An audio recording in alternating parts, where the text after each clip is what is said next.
Drop it. Assalamualaikum warahmatullahi wabarakatuh. Sahabat Philip Online, kembali lagi dalam program podcast. Kali ini saya kedatangan tamu luar biasa, Kang Iswat. Ya. Alhamdulillah nih akhirnya bisa datang juga ya, nih. Gimana kabar, sehat? Alhamdulillah sehat. Sehat. Ya. Aktivitas? Ya seperti biasa lah. Saya salah satu orang yang sering ngikutin Facebooknya Kang Iswat ini. Selalu rame. Gimana negara Ukraina?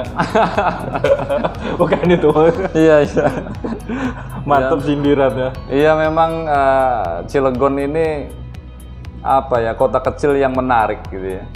Kita kalau ngomong jumlah penduduk sedikit kan, cuman berapa? Cuman 400 ribuan gitu kan. Tapi problematikanya sangat sangat banyak gitu. Jadi menarik memang ya, perlu kita sikapi beberapa hal lah gitu ya, terkait dengan kota yang kita cintai ini gitu. Kota ini bener. Tapi kan Cilegon dikenal sebagai kota segaris karena dari PCI sampai Simpang aja segaris. Segaris, kota kecil, sangat kecil, tapi memang nggak gampang ngelolanya kan gitu. Ribet banget ya. Ribet banget. Pengangguran aja masih tinggi. Pengangguran masih tinggi, masih di atas 10% kan, nyampe 12% ya kemarin, 12, sekian persen lah, masih tinggi lah, relatif tinggi. Mungkin udah berkurang karena wali kota baru kan udah hampir 1 tahun ini. Mestinya berkurang teorinya, cuman kan kita lihat justru ada penambahan. Kok bisa bertambah? Tambah, macam-macam, ada alasannya karena pandemi, segala macam, ekonomi menjadi lesu. Ya apalagi ya beberapa tahun kemarin gitu, misalkan banyak perusahaan-perusahaan memang perusahaan-perusahaan besar yang agak kesulitan ya, agak kesulitan, sehingga kemudian ada rasionalisasi. Dipangkas gitu kan, buruh-buruh dipecat segala macam, sehingga memang ya terjadilah angka pengangguran tuh mulai naik gitu ya. Bisa jadi di 2022 ini kalau disurvei lagi bisa lebih dari 25.000. Ya itu tergantung kebijakan pemerintah hari ini gitu. Apa yang akan dilakukan oleh pemerintah supaya angka pengangguran ini menurun lah. Kalau misalkan dari 12% minimal jadi 10% gitu kan, harapannya seperti itu. Tapi tergantung kebijakan dari wali kota kita nih, mau bikin apa nih gitu kan selama setahun ke depan ini. Kan udah ada nih kebijakan-kebijakan kayak kemarin peluncurkan Opang, UMKM, betul. Terus jalan-jalan studi banding. Masa nggak ada hasilnya gitu? Kayaknya kalau urusan ini Kang Iswat lebih paham lah gitu. Iya memang gini, memang nggak gampang juga ngurus Cilegon. Kayak misalkan tadi ada beberapa program yang sekarang kan sudah mulai berjalan gitu. Cuman efektivitas dari program itu kita belum melihat efeknya ya. Kayak misalkan, mohon maaf, urusan ada meluncurkan program KCS, ketenagakerjaan, penciptaan 25.000 lapangan pekerjaan, itu bukan urusan mudah. Ternyata KCS ketenagakerjaan itu hanya pelatihan. Nah pertanyaannya, setelah dilatih mau disalurkan kemana? Kan itu yang jadi pertanyaan gitu. Sama misalkan dengan program beasiswa, bagus program beasiswa. Misalkan ada 5.000 beasiswa, rencana beasiswa, kurang lebih sekarang mungkin katanya ada 1.000, saya dengar 1.000 beasiswa. Nah pertanyaannya, setelah jadi sarjana mau kemana? Nganggur. Ini kan kebanyakan teman-teman, mohon maaf ya, sahabat-sahabat kita, adik-adik kita ini setelah jadi sarjana justru tidak terserap di sektor formal. Kenapa tuh? Karena nggak nyambung jurusannya. Kayak misalkan gini, ini Cilegon itu kan sebenarnya bisa dipetakan dengan mudah. Industrinya industri padat modal. Ya. Industri karakternya pun karakter industri hulu, kayak misalkan industri hulu besi baja, kayak KS dan lain sebagainya. Terus kemudian industri hulu kimia. Dasar gitu ya, kimia untuk bahan plastik, itu kan hulu, industri hulu yang padat modal, padat teknologi. Terus kemudian ada maritim, banyak sekali TUKS gitu ya, banyak sekali pelabuhan gitu kan. Ada KBS, ada Pelindo, ada kemudian pelabuhan Sinarmas yang di Merak. Nah ini mestinya pemerintah juga berpikir output yang dibutuhkan gitu. Pasar yang dibutuhkan industri ini apa sih? Kan kebanyakan engineer. Mestinya yang didorong itu adalah penciptaan insinyur-insinyur. Jadi bisa langsung masuk. Sehingga nyambung sefrekuensi dengan pasar tenaga kerja. Yang dibutuhkan, mohon maaf, bisa Asahima, Chandra Asih itu kan insinyur kimia. Atau minimal D3 Politeknik Kimia gitu. Teknik kimia, teknik metalurgi gitu ya. Peleburan besi baja, teknik industri, atau mungkin teknik mesin, atau mungkin akademi yang pelayaran gitu ya, terkait dengan pelabuhan segala macam itu. Mestinya yang didorong ke sana gitu. Pendidikan ini bukan hanya bicara saya beasiswa 1.000, 2.000, 3.000 orang. Cuman setelah di beasiswa, pertanyaannya mau dikemanakan ini teman-teman? Ya. Mohon maaf nih, misalkan ada teman-teman kita, adik-adik kita yang lulusan IAIN, ya kan? SAG dong. SPD sekarang. Oh, sekarang SPD gitu ya. SAG ada. Bisa nggak kira-kira berkompetisi di KS misalkan? Kan susah. Jangankan itu gitu. Orang yang posisi fakultas teknik Untirta saja untuk bisa masuk di Krakatau Steel, di Osaka Steel, di POSCO gitu atau di Asahi itu susah banget. Apalagi yang jurusannya nggak nyambung. Jurusan pendidikan, esos gitu kan, sosial gitu ya, non MIPA lah gitu ya. Itu kan susah. Akhirnya ya mohon maaf, akhirnya sarjana-sarjana ini yang kita hasilkan dari institusi-institusi baik swasta maupun negeri, karena jurusannya nggak nyambung dengan pasar tenaga kerja.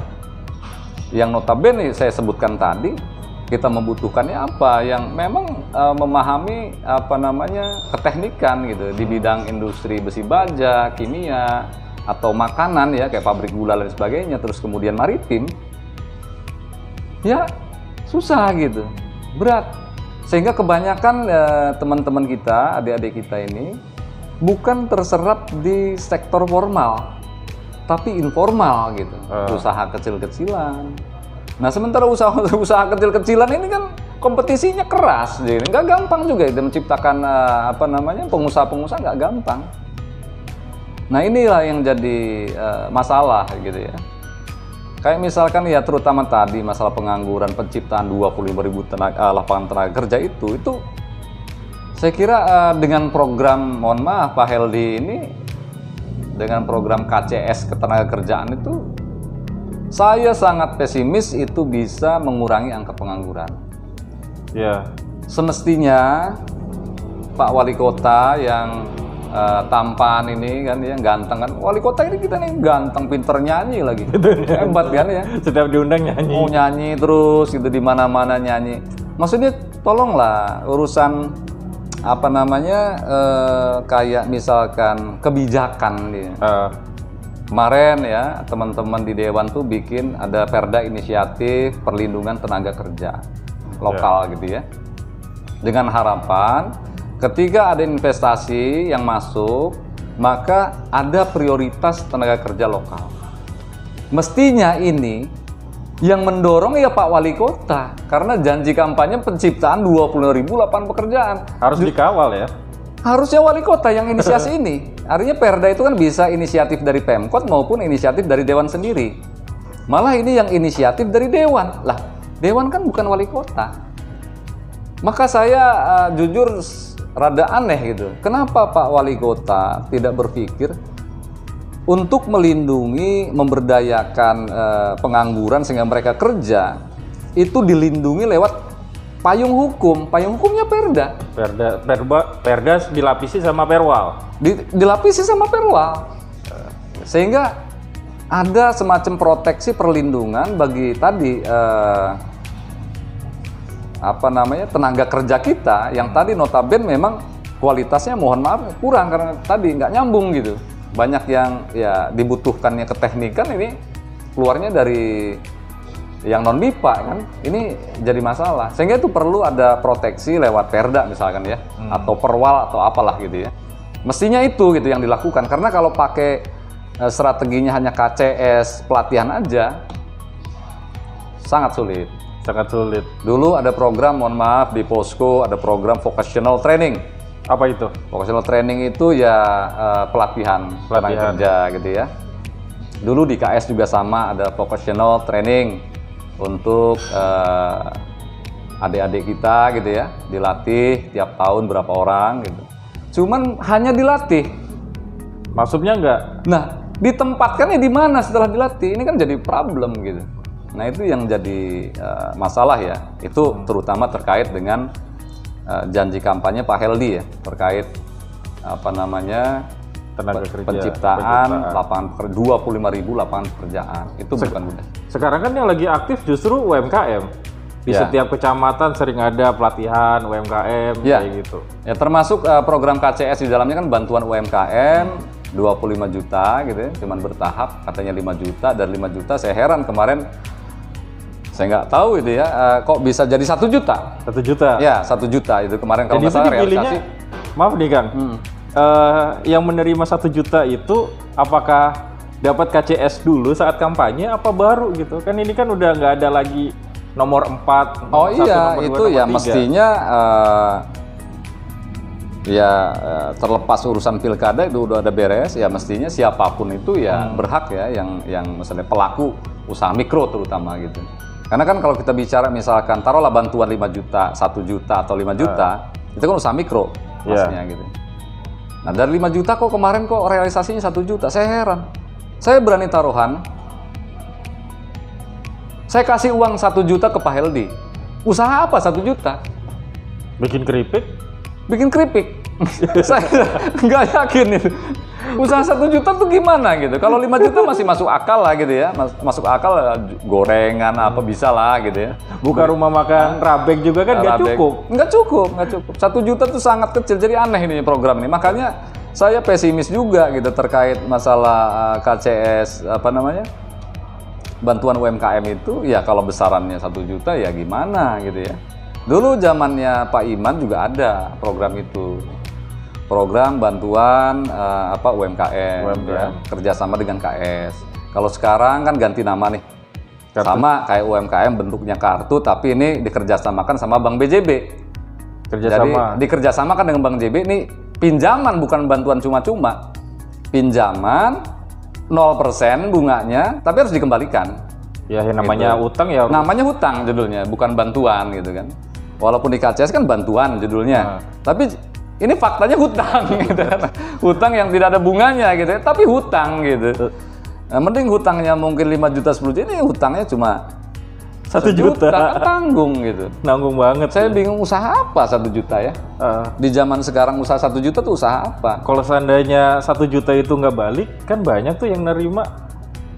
Jadinya gimana? Apa nggak jadi temuan? Ya, jadi temuan di Bank BJB-nya lah, ya kan? Berarti kredit macet.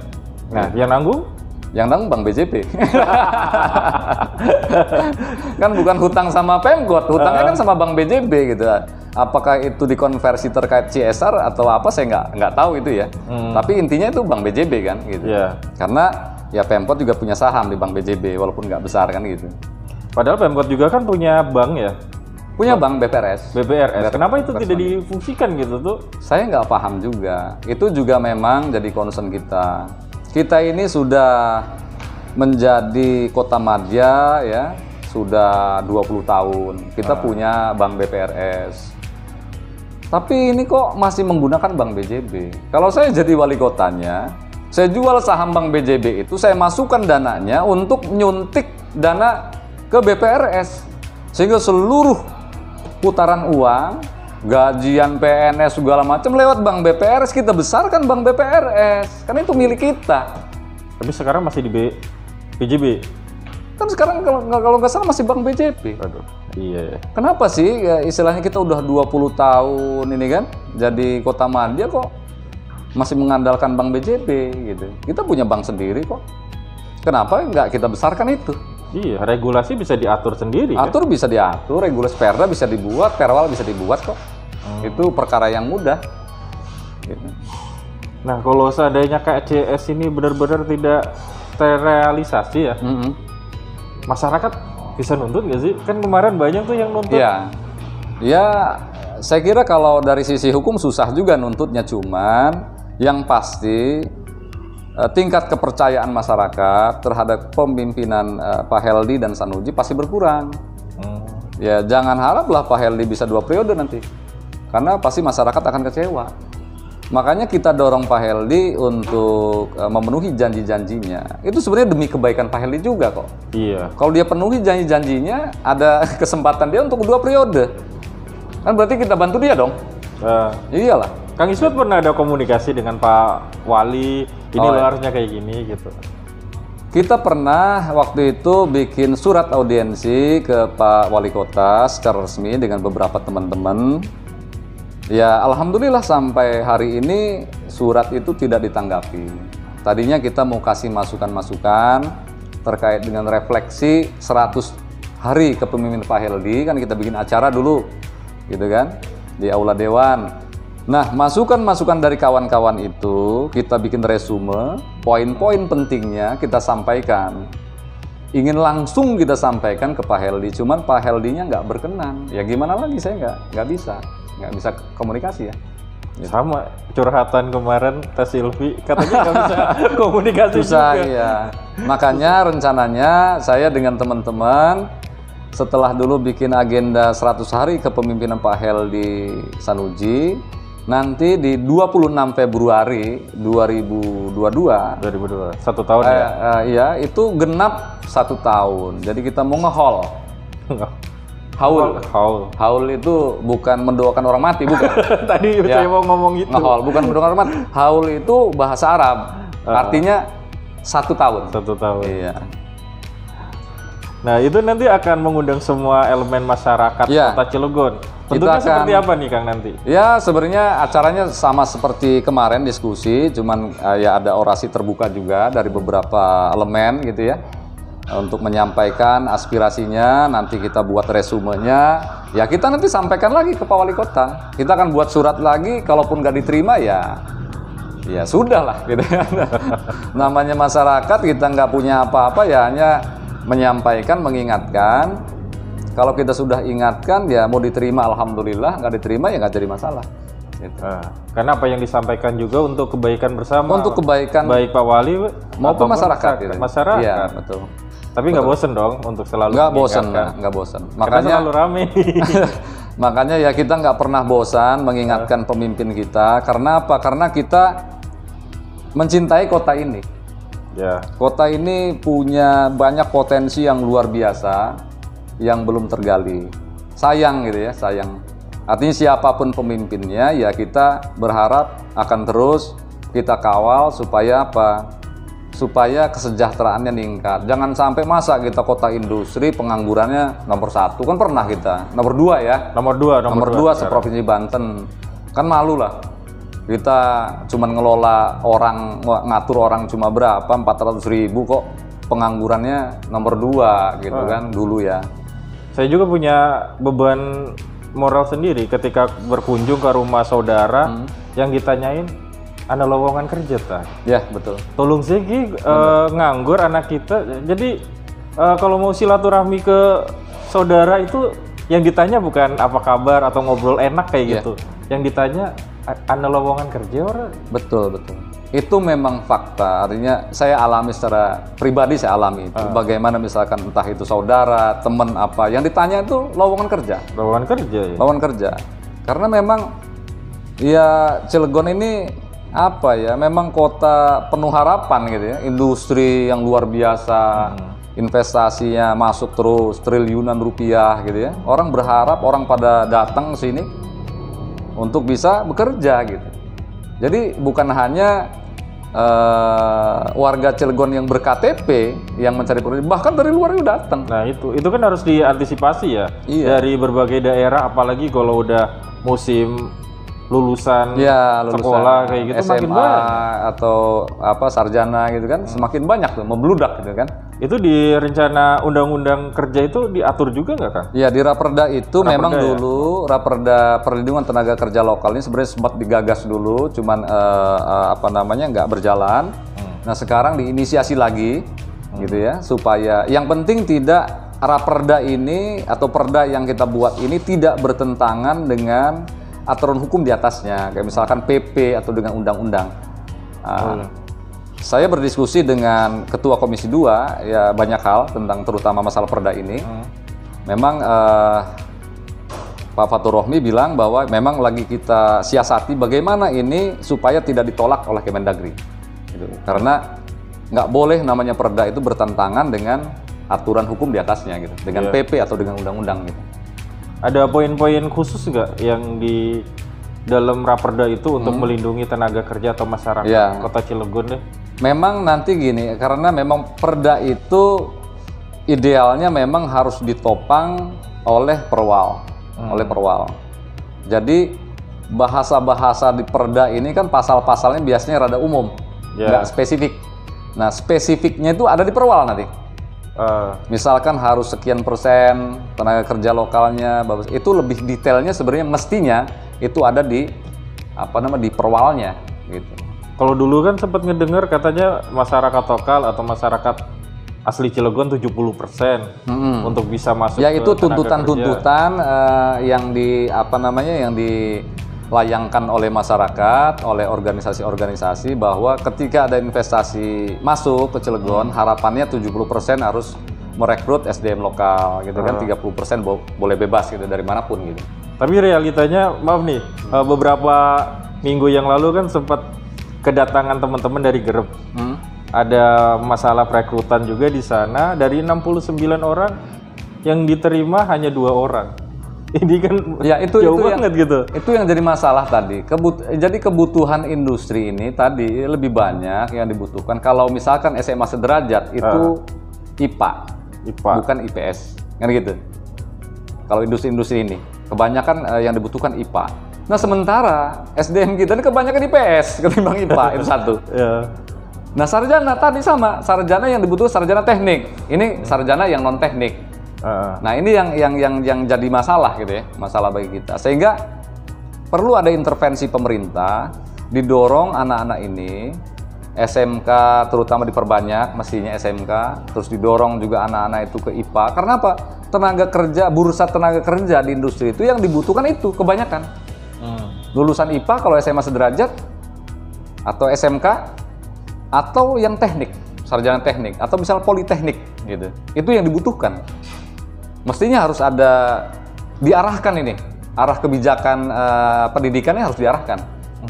Outputnya kemana gitu? Kalau nggak salah SMK di Cilegon aja yang negeri yang masuk ke industri cuma 2 ya. SMK 1 kan teknik tuh. Iya, SMK 1 itu udah bagus itu, udah jadi percontohan nasional tuh. SMA 2 itu ke kimia kalau nggak salah. Terus kalau yang ke SMK 3 ini ya pariwisata atau boga segala macam. SMK 4 pelayaran. Iya. Nah berarti itu harus yang lebih diperkuat. Itu yang harus didorong, diperkuat, harus ada intervensi. Cuman memang nggak mudah, karena apa? Sekarang kewenangannya SMK ini, SMA sederajat urusannya gubernur. Provinsi ya. Kita punya kewenangan cuman SD, SMP kan, atau sederajat gitu ya. Nah perlu juga berarti kan harus komunikasi juga dengan, artinya Pemkot komunikasi dengan provinsi. Gitu kan. Harus intens juga. Iya, biar tepat nih. Biar nyambung gitu sasarannya. Kebijakannya jangan sampai nggak sinkron nih antara provinsi dengan kota gitu. Nah, kalau Kang Isbat nih, ada saudara tadi nanyain ada lowongan kerja nggak? Terus jawabnya apa? Ini yang paling sulit saya jawab, Kang. Jujur aja. Betul, itu emang sulit menjawabnya. Kebetulan kita juga usaha kecil-kecilan. Kalau ada kesempatan ya kita rekrut. Tapi ketika nggak ada ya gimana kita? Nggak punya link juga ya? Iya, nggak punya kekuasaan gitu, gimana gitu? Mau menempatkan di mana? Ya paling bilang sabar dulu kan gitu. Sabar dulu. Iya, kasihan ya. Gitu. Itu memang fakta itu di lapangan. Mantap. Masih ada waktu Hasidi? Masih. Selanjutnya Kang, untuk di bulan Februari nih. Jadi pengen lebih tahu nih, kasih bocoran deh. Nanti siapa aja yang bisa ikut, siapa yang bisa gabung di acara haul itu gitu. Ya memang ada beberapa, karena gini, namanya organisasi-organisasi itu kan juga ada yang memang taruhlah pro pemerintah, ada yang tidak pro dengan pemerintah. Ya karena ini sifatnya masukan, ya justru yang kita galang adalah teman-teman organisasi yang memang nggak sinkron dengan pemerintah gitu. Kita himpun, tapi harapannya bukan ingin ya macam-macam, bukan ingin menjatuhkan atau apapun. Semata-mata ini kita mengingatkan lah. Ya, ini menjadi hak kita sebagai warga negara, sebagai warga kota Cilegon gitu. Tentunya ya penting bagi kita untuk melakukan check and balance. Jadi bukan hanya dewan yang melakukan check and balance, masyarakat sipil pun bisa gitu. Bisa. Nah, termasuk kita yang taruhlah teman-teman yang sadar dengan kondisi realita yang ada antara janji dengan realisasi ini kan ketika ada perbedaan nyambung lah, perlu kita sampaikan juga kan itu. Iya, kalau kita cermati dari 10 janji politik, kira-kira berapa persen sih yang udah terrealisasi? Soalnya kalau dari daftarnya itu kan kebanyakan angka uang ya. Buat RT RW, buat lingkungan, segala macam yang dijanjikan itu dalam bentuk materi semua. Iya, kayak misalkan tadi urusan satu janji beliau ini kan 25.000 pencarian tenaga kerja yang kita lihat juga belum maksimal. Terus kemudian yang beasiswa 5.000 beasiswa full sarjana itu mulai sudah berjalan, ada 1.000 katanya kalau nggak salah. Terus honor RT RW itu sudah berjalan 1 juta per bulan naik. Nah, ada yang unik menurut saya, kayak misalkan janji nomor 5 itu 100 juta per tahun dana lingkungan RW. Nah ini rada aneh nih. Sebenarnya ini kan DPW kalau sudah ada. DPW KEL itu kan hampir mungkin sekitar 500 sampai 600 juta per tahun ya sudah ada, karena itu amanah undang-undang. DPW KEL itu amanah undang-undang, itu besarannya kalau nggak salah di angka 2,5% dari APBD. Ya. Dirubah namanya aja gitu. Jadi DPW KEL ini kan program pusat, cuman diganti nama jadi program dana lingkungan RW 100 juta per tahun. Kalau nggak salah gitu ya. Berarti hitungannya lingkungan itu RW kan? RW gitu. Itu banyak banget itu nanti. 100 juta itu ya dalam bentuk proyek. Makanya sekarang banyak ditanya, katanya teman saya ada beberapa yang jadi RW RT itu, Pak RW, ini uang 100 jutanya mana gitu. Padahal bukan uang itu diberikan ke RW 100 juta untuk membangun, bukan. Itu kan lewat Pokmas kan. DPW KEL kan ada Pokmasnya. Nah itu tetap cuman penyalurannya dibagi nih dari DPW KEL yang kelurahan yang tadi 500 sampai 600 juta dipecah gitu. Per RW 100 juta. Artinya saya nggak tahu apakah ini inovasi atau hanya ganti nama aja gitu. Ganti nama program. Pantesan sekarang tuh banyak banget pemilihan RT RW. Seneng gitu. Karena kan dapat gaji. Tapi ya tadi memang udah dapat gaji, itu honor udah naik lah ya RT RW. Terus kemudian kan ada juga kenaikan honor bagi guru honorer dan madrasah 50%. Sekarang total kalau nggak salah 650 ya. Kalau seandainya naik 50%. Iya, kalau nggak salah itu kan honornya mungkin 400.000 ya. Iya, kalau naik ya jadi 600-700-an lah gitu. Nah, saya pernah nanya itu belum jalan. Apakah dianggarkan tahun ini, saya nggak ngerti. Sepertinya cuman juga taruhlah tahun ini. Cuman angka 50% ini apakah ini 50% masih umum nih bahasa nih. Apakah 50% itu naiknya langsung naik 50% gaji itu? Apakah naiknya bertahap per tahun 10%, karena hitungan kepemimpinan kan 5 tahun gitu ya. Jadi ini naik 50%, tapi per tahun 10% gitu kan. Karena apa? Ini sama seperti Tukin, karena ada juga janji politik nomor 10 25% kenaikan tunjangan kinerja ASN. Waduh, lumayan juga. Saya sempet nanya juga ke teman saya yang ASN, saya bilang itu sudah jalan belum? Tukin itu dianggarkan tahun ini, katanya dianggarkan tahun ini, tapi bukan 25%, 5% naiknya per tahun. Bertahap juga. Nih, apakah yang 50% honor guru honorer sama madrasah ini juga bertahap? Artinya 50% 5 tahun berarti kenaikan 10% gitu. Sementara masa periode kepemimpinan cuma 3 tahun, berarti cuma naiknya 30%. Kalau hitungannya tadi dibagi 50% dibagi 5 gitu ya. Berarti nanti gimana? Naiknya jadinya 30% doang. Karena apa? Tukin juga kayak gitu, 25% itu ternyata per tahunnya 5% katanya. Nah ini perlu kita tanya juga ya mungkin sama teman-teman. Makanya penting juga artinya ASN yang sudah dijanjikan kenaikan 25% ini harus dikawal dong wali kotanya karena itu janji politik. Iya. Harus ditagih janjinya. Jangan sampai ASN ngambek, bahaya kan? Bahaya nanti terganggu pelayanan publik. Nah itu. Termasuk guru honorer. Ini kita agak miris gitu. Kalau misalkan betul naiknya guru honorer ini 50%, kan tadi kenaikannya tidak signifikan. Dari 40% menjadi 650 atau 650 dari 450.000 jadi 600 atau 700 lah taruhlah gitu. Itu honor guru loh ya. Guru honorer dan madrasah. 600 sampai 700. Sementara honor RT RW 1 juta. Jauh banget ya. Ini guru yang menciptakan SDM gitu ya. Anak-anak kita digaji segitu gitu. Ini kan saya nggak habis pikir gitu. Mestinya ya disamakan, misalkan kenapa sih nggak disamakan 1 juta? Kecil banget.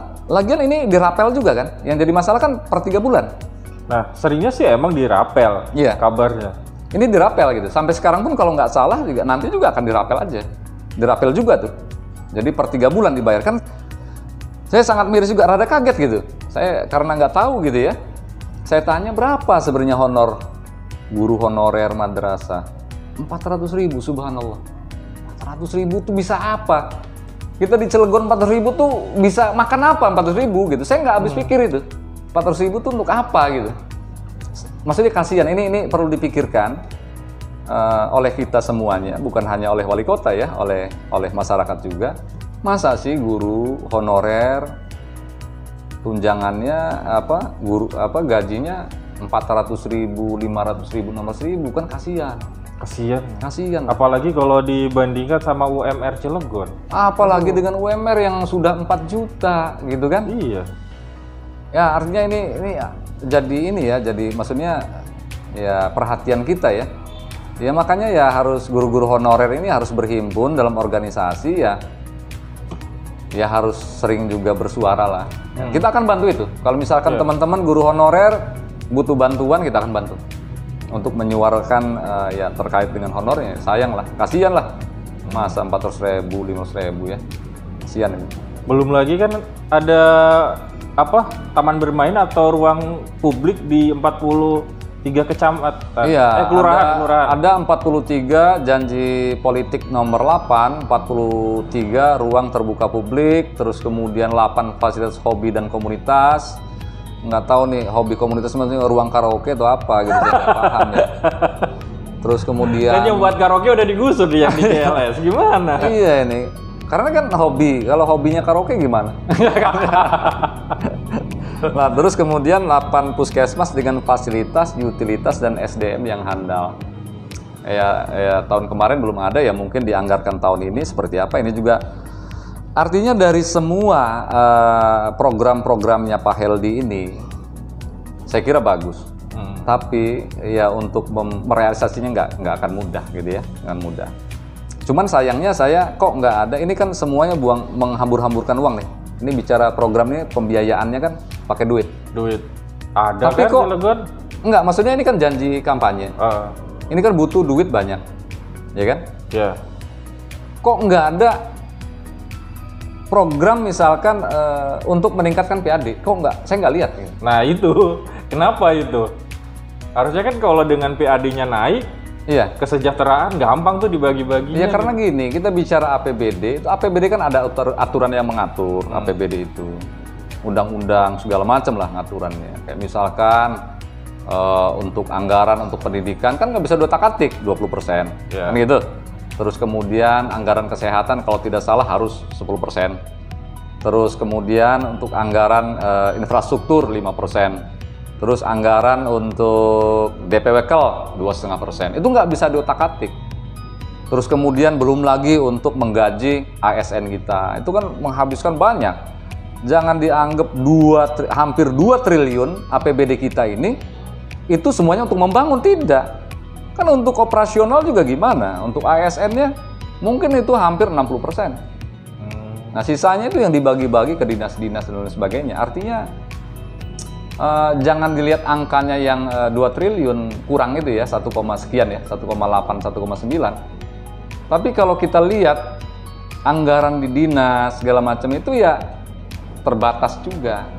Sehingga mestinya Pak Heldi sama Pak Sanuji memikirkan bagaimana kita meningkatkan PAD, APBD jadi bertambah. Bayangkan, kita ini di Cilegon ini putaran uangnya luar biasa. Mungkin angka di statistik namanya PDRB, produk domestik regional bruto. Itu putaran ya, uang setahun dalam bentuk barang dan jasa dihitung. Itu putarannya per tahun di Cilegon ini nyampe mungkin di angka 100 triliun. Waduh. Nah, tinggal kita bagaimana cara ngambilnya ya. Putarannya 100 triliun, APBD kita hanya 2 triliun kurang gitu kan. Mestinya kenapa sih kita ini nggak punya visi kalau putaran uang yang ada di Cilegon ini nyampe sampai 100 triliun PDRB-nya, minimal 10%-nya itu jadi APBD. Jadi kan APBD kita jadi 10 triliun. Wow, gede ya. Besar. Kita punya anggaran yang longgar untuk bikin program apa saja. Bukan hanya 5.000 beasiswa. Kita bisa ciptakan 50.000 beasiswa kalau perlu. Kalau uangnya ada. Nah, pertanyaannya, Pak Heldi ini mikir nggak nyari duitnya ini gimana PAD-nya? Pasti bisa lah. Tapi beliau pasti kan bisa. Marketing, masa iya Beliau nggak bisa pinter, sarjana juga, pinter nyanyi juga kan. Ya pasti bisa lah. Aduh, kapan-kapan kita bikin karaokean aja kali ya. Iyalah, ini karaokean aja nih. Saya mau belajar nyanyi sama Pak Heldi. Pinter dia nyanyinya, hebat lah. Ya. Seru nih. Terima kasih nih, Ya. Kang Isbat. Siap. Obrolan pada malam ini seru banget. Ya. Jangan lupa salam ke Cak Mul. Iya, siap. Untuk teman-teman ya, sahabat-sahabat Willip Online ya. Ini media yang bagus, sarana untuk diskusi, untuk untuk melakukan kritik sosial yang baik tentunya. Ya, semoga terus sukses nih. Intinya kita sebenarnya mengkritik itu bukan berarti membenci. Enggak, mencintai. Dasarnya cinta kita. Nah, itulah kenapa Saya mengkritik Pak Heldi itu karena saya cinta sama Pak Heldi. Saya sayang sama Pak Heldi. Jangan sampai gagal beliau nih terkait dengan janji-janjinya. Harus sukses beliau ini kan. Sukses bersama lah. Sukses bersama. Insyaallah. Terima kasih nih, ya. Kang Isbat. Sama-sama. Jangan kapokan kalau nanti Insyaallah. diajak ngobrol-ngobrol lagi. Kayaknya bakal seru kalau ada topik yang lain. Ya, oke, siap. Sahabat Willip Online, demikian obrolan malam kali ini bersama Kang Isbat. Terima kasih, saya tutup. Assalamualaikum warahmatullahi wabarakatuh. Kurang.